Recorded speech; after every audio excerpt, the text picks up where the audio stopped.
It's called a recycled wedding, and I was waiting for about a year for the scheme to come to Queensland, and I went a couple of times to the depot before I thought I could probably start collecting all these bottles and pay for the wedding. Anybody who's married or is planning to get married knows the cost of a wedding can be crippling.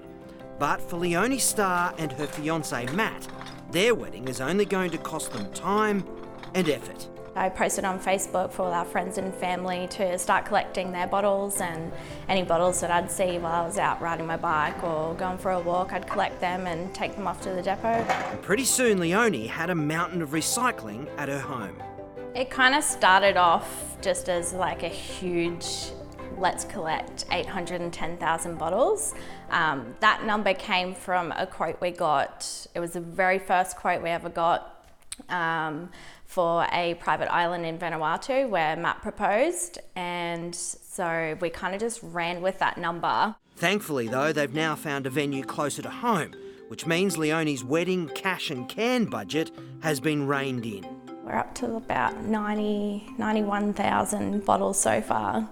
And while Matt wasn't quite as enthusiastic as Leonie, he's seen the benefits.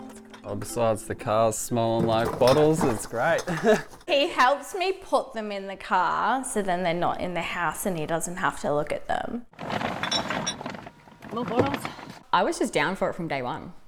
I'm all about recycling and upcycling, so I just jumped on board as soon as I could. Friend Lisa Hart says it's been quite the inspiration, and she now makes regular drop-offs to help their wedding fund.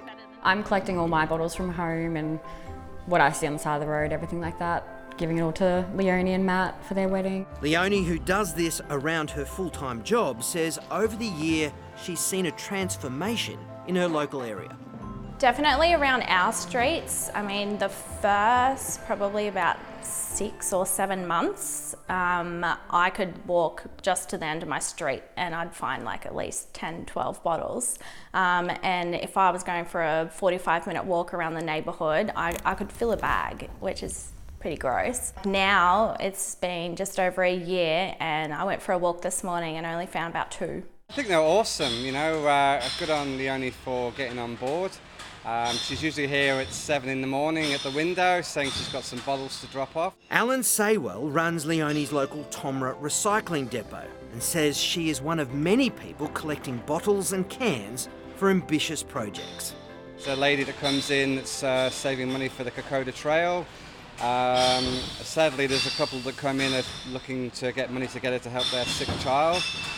So there's quite a range of people doing something similar. Leonie has made enough to pay for her wedding, but she now has set 2 new goals.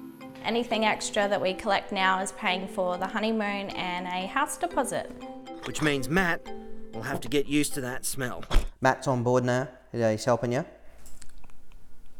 Kind of.